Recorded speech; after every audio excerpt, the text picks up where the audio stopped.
Punit, could you please come?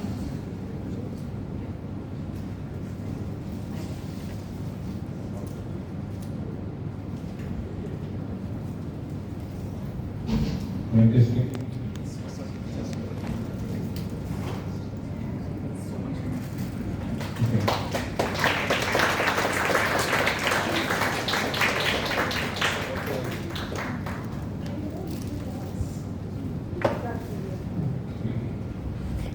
How's everyone doing? Vasanth, you want to come? Yeah, sorry.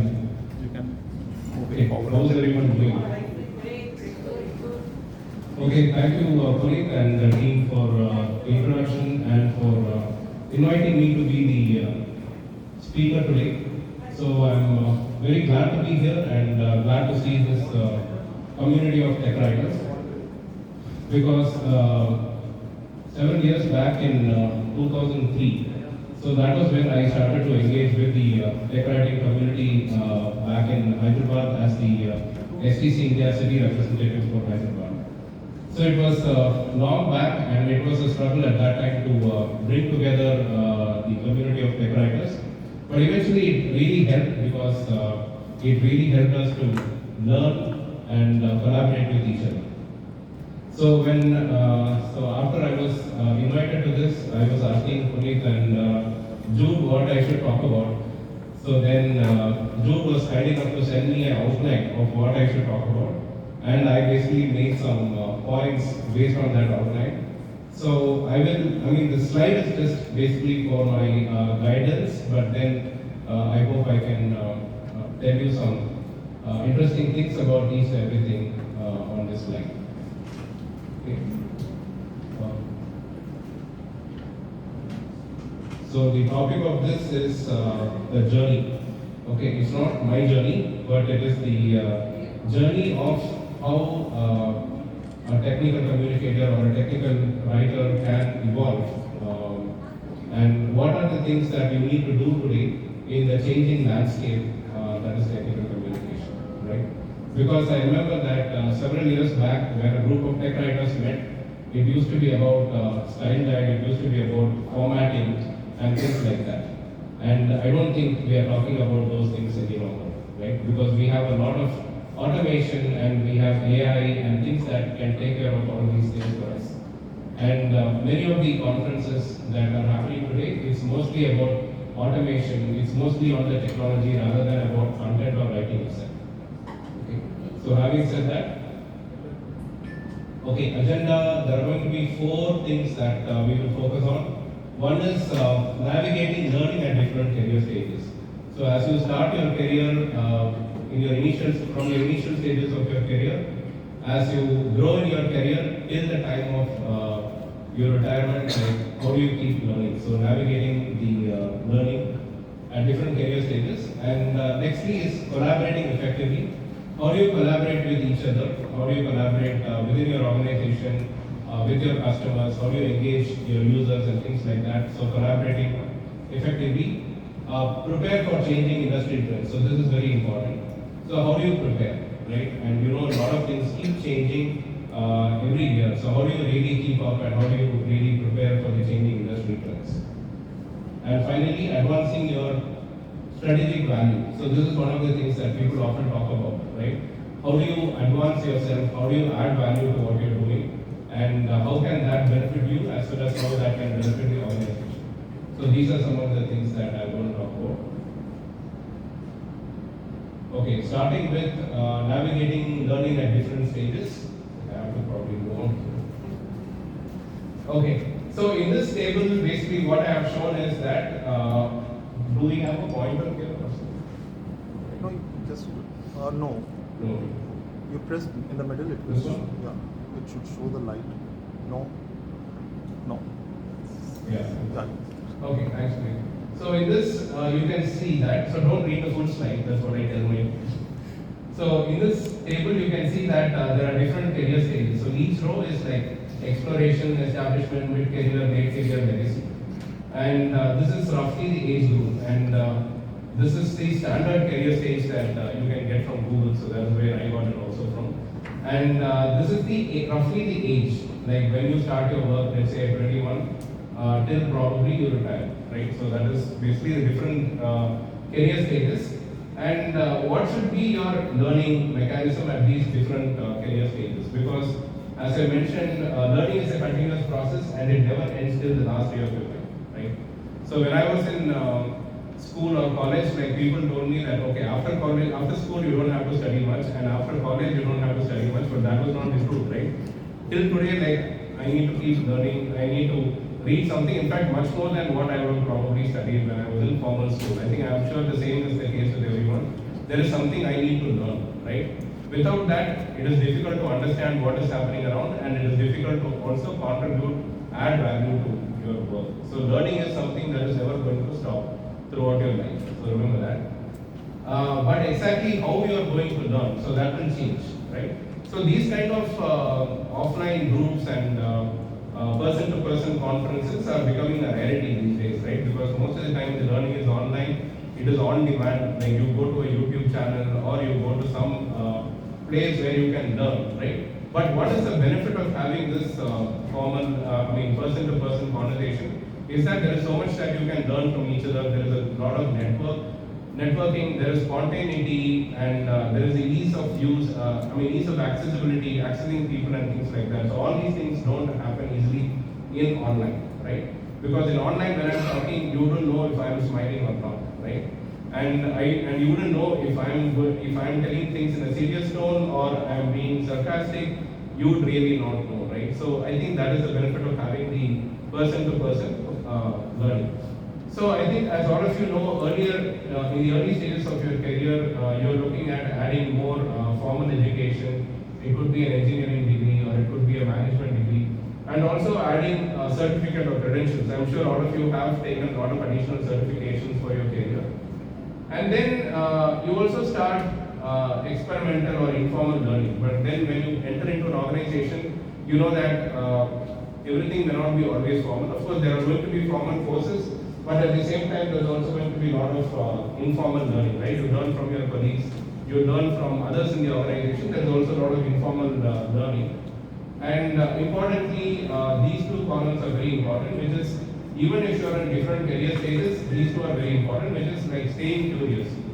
So what is staying curious? So meaning you keep wondering about what is happening, right? And you try to learn about it, right? Anything. It need not necessarily pertain to what you are exactly doing. It can be anything around it, right?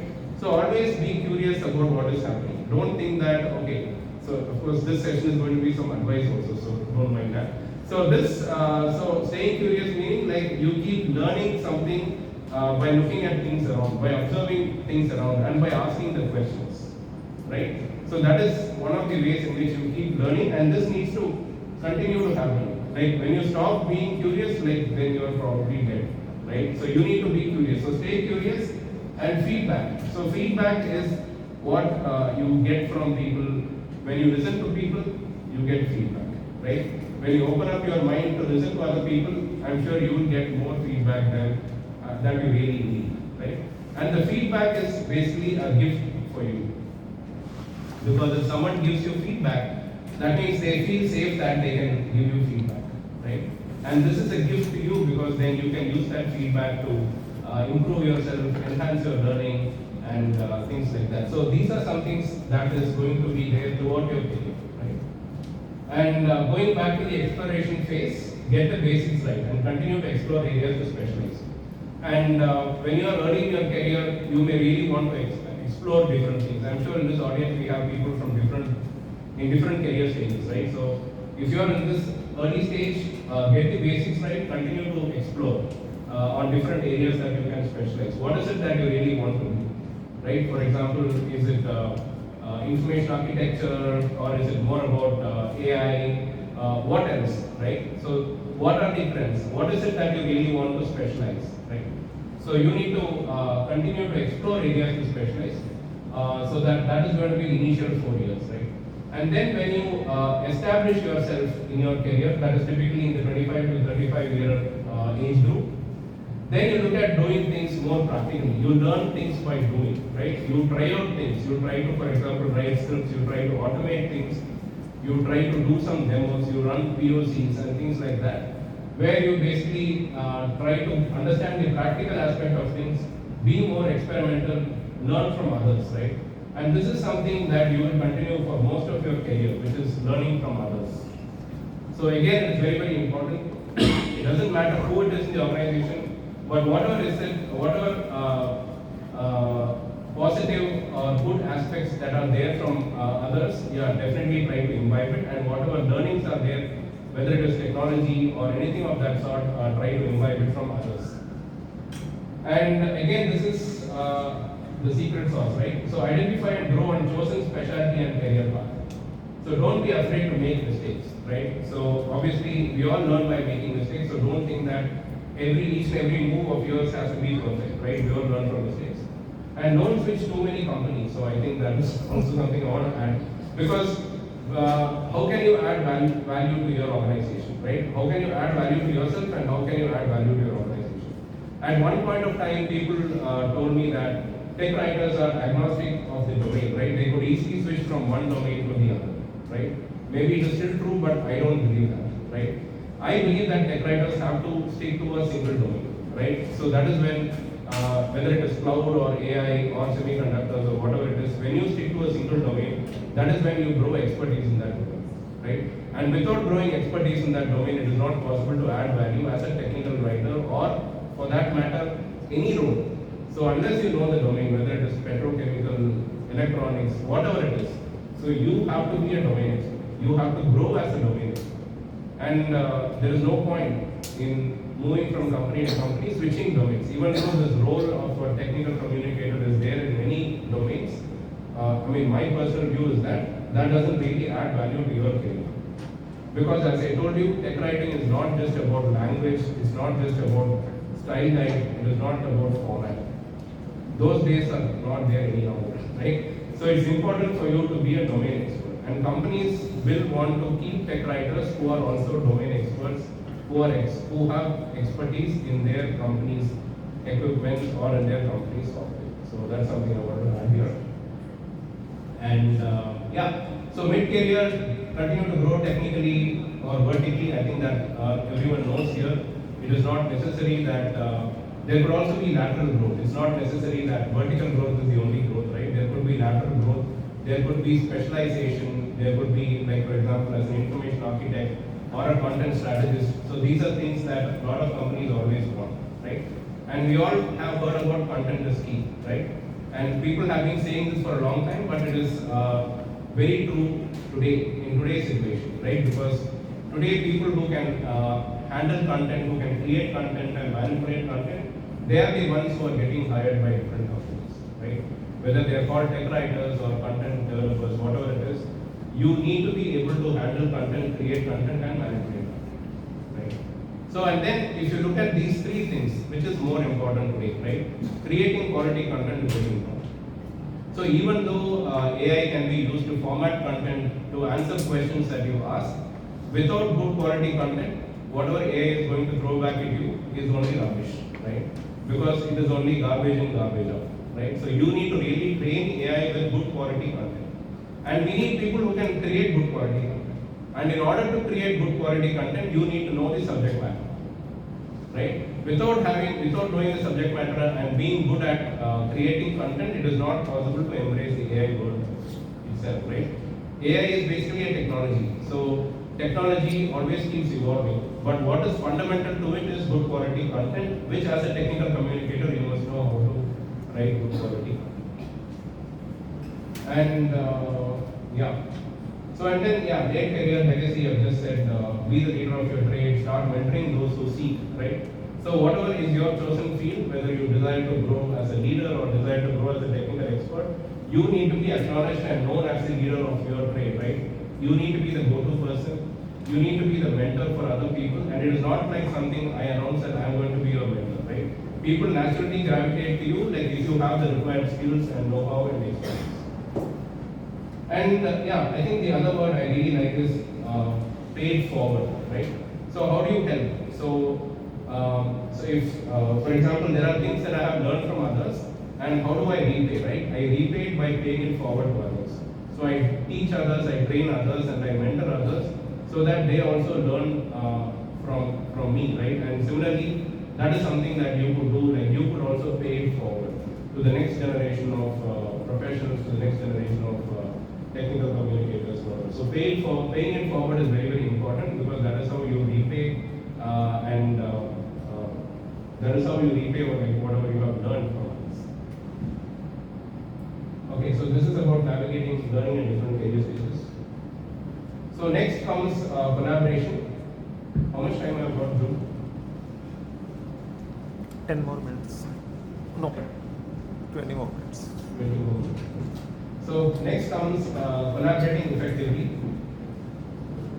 So as I've already mentioned, collaboration is both give and take, right? Most of the time, I think someone Puneet mentioned it. Most of the time, you go to the community when you need help, right? And similarly, most of the time, tech writers go to subject matter experts when we need help, right? But that is not the case, right? That should not be the case. You should always be looking for adding value in any collaboration. How can you give and then how can you receive? It's not all about receiving, right? It's not all about I reach out to my SME only when I need help. How else can I help the SME? How can I add value to their job, right? That is an important question to ask. Help them to help you, right? For example, ensure to read up on the product, install perform operations on the product, go with specific questions. Go prepared, right? We are talking about collaboration from a tech-com point of view, it is about collaborating with subject matter experts. It's about collaborating with your users. It's about collaborating with your customers, right? So how do you really do it? You have to be prepared, right? Don't go with a blank slate and ask them like, tell me everything, okay? So be prepared, read up something and gain some knowledge before you go and talk. That shows that you are well prepared, and then the other person also will be more than willing to help you, right? Because most of the time, I still hear that, okay, the tech writers come and then talk to me and they have no idea about this, right? So ensure that that is not the case, right? Ensure that you go well prepared, take the required training, and then you will be appreciated that you are adding value to the product. Yeah.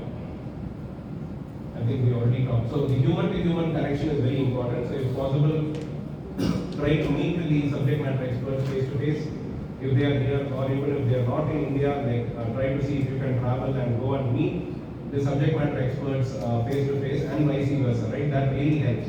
The human-to-human connection really helps, and they know that there is actually a person who is actually here, who is writing things, right? So that human-to-human connection really helps in any situation. And continue to talk to engineering and software teams about your work. Help them understand your value. So what is your value, right? As I told you, content is king, right? And being able to articulate and write clear content is your value. Being able to understand the product and being able to explain to users and customers clearly is your value, right? So how can the engineering teams and other departments understand your value? Keep telling them about what you're doing and how you're adding. So that is very important. Because if you look at the content value chain, the same content that you're creating could be used not only for technical manuals, it could also be used for marketing, it could also be used for product data sheets, it could also be used for corporate communication, right? So when you have clear content that could be repurposed and reused for multiple different reasons, then there is real value that you are bringing into the organization, right? And your objective must be there should be no one else in the organization who can articulate and add value to the content as much as I can do as a tech writer. So that is what you should be telling yourself. What else do I have? Yeah, ask for slots. I think this is something that people talk about for years, but this is again very, very important, right? In some of the teams, nobody even knows who's the tech writer, right? So that shouldn't be the case. So ensure that you have a seat at the table, ensure that you make your presence felt, ensure that you have slots in the engineering meetings where you talk about not only documentation, you ask questions related to the product, right? You ask questions related to the product, you test the product, you find bugs on the product, so that is how you add value, right? Because you're not just going there as a documentation person, you're going there as a product engineering person. So that is how you'll really be given a seat at the table. So you've heard about the phrase, right? Seat at the table. So seat at the table is how are you adding value to that whole team, right? So don't just stick to your domain, spread it out and then see how can you add value. So I think that is very, very important. and then it will eventually happen, right? The buying will eventually happen. So don't expect that you are going to be. Don't just think that a title is going to help. Nothing of that sort will help, right? The value that you are adding to your organization, that is only going to really help, right? The titles or anything else that you have, that will not really help. And the next one is, responding to industry trends. So then I asked AI what are all the industry trends, and then it gave me all these things, but only the ones before the colon. After that, I wrote the things. Okay. So AI and automation. So can we see again? A lot of people ask, like, is AI going to replace tech writing or tech writers, right? My answer to that is AI would probably help in improving tech writing and tech communication. Especially, it is going to help you to automate many of the things that you do. As I told you, like 22 years back, the talk was about how to format, right? How to what is the style guide? Read me first, or Microsoft Manual style. What is the style guide that you use, and then how do I understand the style guide, etc., etc. Right? These days there is no physical style guide. They are all being used as door stoppers, right? That is no style guide. So nobody is asking that because we have tools to automate. So the thing is, AI is going to be able to automate many of the things that tech writers have previously done. So whether it is restructuring, whether it is putting content in a template, whether it is formatting a document, whether it is applying style guide, many of the things that tech writers are probably still doing in some companies, those are going to be automated, or probably they're already automated in many companies, and otherwise they will soon be automated, right? That is why I keep saying that the mundane tasks or regular tasks that can be automated, they will get automated eventually, whether it is TechCom or any other organization, for example, any other domain, for example. So then how do you add value, right? So that is when content creation comes. Right? AI cannot create content. AI has to manipulate existing content. It cannot create, right? So that is where your value as a product expert comes, so that having an understanding of the product, how do you clearly articulate or communicate that to your end users? So I think that is very, very important, and that is where your value comes. And so I think we have also talked about collaborating developers to improve UX. Read up on the latest research or trends on UX. So UX is really big, right? Because whatever interface, whether it's a software interface or hardware interface you're talking about, the trend is making it as seamless as possible so that it is almost like a human-to-human conversation. It would not be like human-to-machine conversation, right? So that is the trend, right? So how can you extend your wings and then contribute to the UX aspect, right? So read up on the latest trends and research on UX. Right, and then I'm sure a lot of people have heard about augmented reality. I think this is another way to communicate, right? In our company, we have already been using it for the last 3-4 years for training new users on how to use the product or equipment. So this is augmented reality. So people really don't have to travel to get trained. Like ours is a hardware company where people used to travel a lot to get trained, but they still travel. But then most of the basic training is now done by the augmented reality. So there will be an online course, and then there will be HoloLens that they use to understand more about the product and specific procedures that they have to execute. So see if you can bring in those kind of technologies into your organization so that we enhance the experience from the end user point of view. Okay, so then other one is data-driven insights, right? So this is another thing that we are right now doing, which is investigate on usage of documents and identify where you will need to focus more and areas to reduce focus. So how well is your documentation used? How well is your content used? Are you using any metrics? Or are you getting any usage reports about how well content or manual is being used? Because there is no point in writing the same old like 10 manuals for every release. So who is actually reading them and how many people are reading them? What is the usage of your content? So use those data points to make decisions. For example, if there are like 7 manuals you are creating for every release, how many of those are being actively used? Maybe 3 of them are being very actively used and trained. What about the remaining 4? Why are you actually creating them? So those are questions that you need to ask yourself, and you need to go and ask your product team that, hey, it looks like last 1 year or 2 years, nobody has even read it even once. So why am I being asked to create this content? So instead of that, how do I use my time?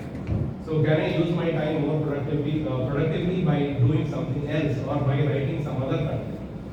So these are questions these are things that you need to ask. So that is why I'm saying being open to feedback, not just from other people, but also the feedback that is coming in from usage reports or other content metrics. That is also very, very important. And yeah, personalized content. So these days it's about personalized content.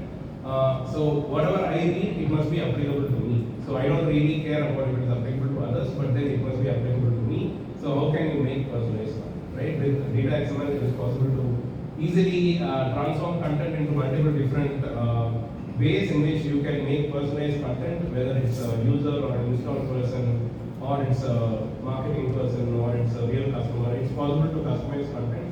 Same content can be transformed so that it can cover different audience types. So that is also important. Personalized content, how can you publish personalized content for your user? This is also something that your organization can, you or your organization can actually investigate. Yeah, and then another important point that I wanted to tell about is don't use technology for the sake of technology, right? So a lot of people are talking about AI. So then the question is, how do I use AI? That's the question that's asked to me, right? So then I tell them, do you really want to use AI, right? So just because there is a technology, it's not necessary that you have to adopt that technology, right? Is it solving a business problem for you? That is important, right? So I think a lot of people make this mistake. I think recently I was listening to a podcast where someone said that don't adopt technology for the sake of technology. So it could be true with AI or it could be true with any technology. What happens is as soon as there is some new technology, like everyone runs there and then starts to see whether can I use that technology, can I adopt it? No. Technology is always an enabler for business. It always solves business problems. So look at your business problem and see whether technology can solve it for you. Right? So simple example is like if you want to go from point A to point B, you can go in multiple different ways, right? You can take a car, you can take a train, or you can take a flight, whatever it is, right? But what is the business problem you have? Like you really want to go very quickly to that place in 2 hours, something is really urgent, then maybe take a flight. But if you want to go at a relaxed pace and you don't have really much to do after you go to that place, probably take a train or something, right? So what is your business problem? So don't try to don't try to adopt technology just because you have to use AI. Just because everyone talks about AI doesn't mean that you have to use AI, right? What is your business problem that you're trying to solve? If you have a real business need, that can be automated, right? For example, you have a lot of tech writers in the company, they are simply doing formatting, updating, a lot of routine and mundane tasks that can be automated. Yes, definitely AI is good for it. But if you're only having like a very few tech writers and they're all writing high value content, how exactly is AI going to help? It could help in some other ways, right? So then that is what you need to do. And finally, my last slide is advancing your strategic value. So this is very, very important from a career point of view, like whether you're early career, mid career, whatever it is. How do you advance your strategic value in the organization, right? How do you, the other way to say is, how does the organization know that you are adding value and what should you do for them? So one is understand the problems your manager or organization wants to solve. And you will be surprised to see that many times people come and talk to me and they have no idea what is the problem they are trying to solve. Okay? It's so basic. So then I go and ask them, what is the problem statement? What is it that you are trying to solve? They have no idea. Right? So ensure that you always ask yourself this question so that you are fully grounded when you are trying to solve a problem. So be aware of your customer problems or issues and think about how you can solve them. Right? How can you solve customer problems? What are the problems your customers or users are facing right now? And how can you solve them? So that is the question to ask. So we already talked about think of automating mundane activities tasks. So don't think that you keep doing something and you add value. No. Right? How can you automate it? How can you improve it? So those are things that you have to think about. And attend industry conferences. So like this is a good place, for example. And then other industry conferences, we have so many things that are happening all around. So try to see that what can you learn from the best, right? Learn from the practitioners. it could be possible that people have already solved those problems that you're thinking about, right? And you don't have to reinvent the wheel. So the wheel might have been already invented. So find out, you will know only when you go and talk to others, right? So you will be surprised when I go and tell my company this is what is happening. Many of the people are like, yeah, we've heard about it, but I'm not really sure how we would go about it, right? So then I get these ideas from people like you when I go to these conferences and people come and tell me, we have already solved this problem. I have 5 more people. We have already solved this problem, and then we can take help from that, and then we can try to adapt it to our respective organization and see how that problem is. And yeah, not only attempt, go and share also. I think that is also important. So sharing what you know, I think as Puneet said, that's very, very important. Sharing what you know is very, very important because only then, sharing is not just telling what I know to others, right? Sharing is also about receiving information and learning from others. So it's both like a give and take. So, and especially it's important to share because people might be going through the same issues that you have, or you might have gone through some issues and you may want to share that experience with others. What I've found is that this kind of sharing really, really helps. Most times people are hesitant to share because they might be thinking that, okay, what if I share, the other person already knows much better than me, or this is a mistake, I really don't want to expose my mistake to others. No, don't think like that. You will be surprised about how many people are doing the same mistakes, right? So it's always better to share, and there is a old proverb, right? Like when you ask a question, you might think that okay, how would others perceive if I ask a question, right? But then the answer to that is, if you ask a question, then you will be perceived that you didn't know only once. But if you never ask the question, you will never know the answer, right? So don't hesitate to ask the questions, right? And yeah, we talked about be ready to adapt to the changing environment. And yeah, think beyond your immediate department, right? So when I say spread your wings, it's not about just your department. How can you add value to the whole company? So that's it. I think that's about it. Thank you for your time. Any questions that people might have? Questions?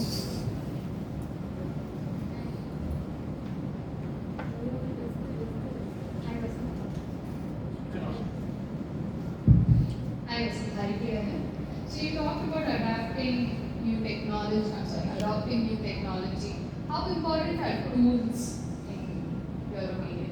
So last week in my company, we were having a debate about skills versus tools. So are companies preferring skills over tools or tools over skills? So how efficient should we be with tools?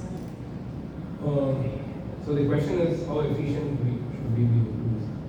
Yeah, I think both kind of complement each other. And usually in a company, in a large company, we may not have a lot of say with respect to what tools are taken, right? We may have to use the tools that are already there in the company and adopt it. So I think tools is just the means of how you do it. So skills, I think, are very, very important. So irrespective of which AI tool, I think your skills with prompt engineering or how to use AI for your own, that is more important. Because there could be some other tools that can come in like in a few years.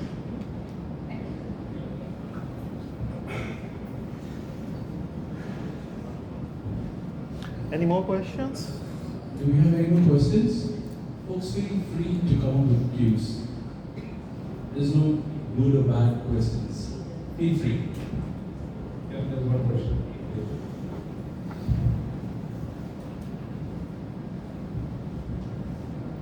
Hi. So you were talking about effective collaboration with SMEs. So in the company, I've often seen when we collaborate with SMEs, we ask for at least access to the TWT environment or sandbox environment.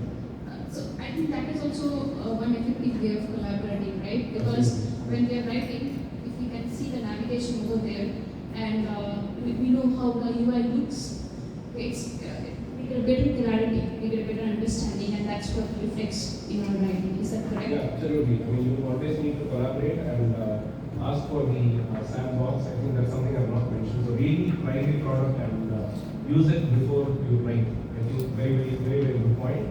And also, if possible, like try to make your own sandbox for your department. So we have done it. Like we have where tech writers can install the software and use it. We don't necessarily have to depend on the developer sandbox because we don't know when they're going to restart it and things like that. So we have our own VM where we put in the latest software and we use it. So absolutely very, very important.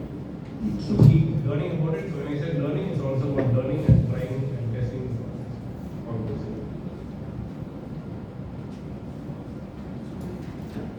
I have. Yeah, coming. Okay, so with such a wonderful session, I couldn't help just asking one point here. When you say about collaboration within the departments, within the departments, okay. So like she mentioned about sandbox. So there is one incident in my career where one of my reportees, she said, I want to set up my own sandbox, and the whole development team was shocked. Oh, tech writers can do it. And after that, she gained so much respect. No, all those questions, like SMEs are not giving time, they were running behind her. So this is what happens if you do something. Now, when we talk about collaboration, so especially in these current time where there is this feeling that AI can do everything. Anyway, people were saying, some of them were saying, technical writers, okay, what do they do? So now here, how do technical writers need to redefine their plans in collaboration where they can create a bigger impact? Yeah. Again, I think the point that I alluded to about slowly gaining the product knowledge, where the ultimate aim would be to be a subject matter expert, that we totally, not totally, I would say almost cut off the help from subject matter experts. That we do the documentation on our own because we have access to the sandbox, we have access to the UI, or we have access to the equipment, and there are many tech writers like that, right? So in my own organization, we have a few tech writers who are like, dependency with the subject matter expert is hardly like 10 to 20%. So 80% of the time, like, they write the content on their own. So I think, and that's where, like, you asked about collaboration. So that's where the subject matter experts also know that, okay, he or she is the person who really knows what they're doing, right? And there is naturally more respect, not just respect, there's more value that you can add because you understand things fully well and you will be able to write things in your own words, so that really helps. Yeah, we have one more question. This is a problem who face day-to-day life in their office. Like as you said, we are giving suggestions on UI screens or verbiage or anything. They are more concentrating more on the functionality. They will say it's working properly. Why are you giving me the suggestion or validation messages or something? But so I don't have a right answer to make them convinced about the verbiage, the UI screens and all. So could you please give me a right answer for them? Like this is also important for the clients, something like that, so that I can make them understand about the verbiages, the UIs, the spellings even. Right. Yeah, thank you. Good question. So there are two aspects to it, right? One is the consistency. So what's happening is that every department, they write their own UI screens and the messages, right? So even from the same company, there are two different products that go, the messages are totally different.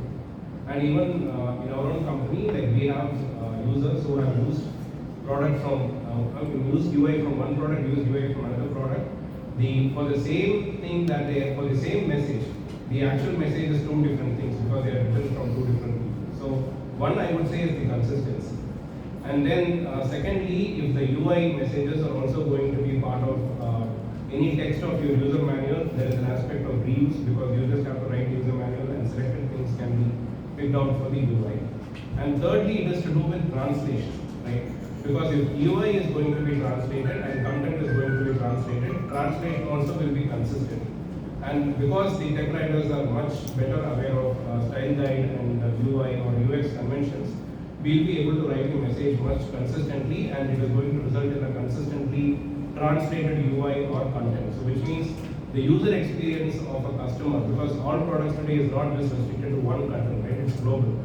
So the user experience of your customer, whether they are sitting in Asia or US, will be consistent and the same if these messages are being consistent. So that is what I think is the value of a tech writer going into and making consistent messages.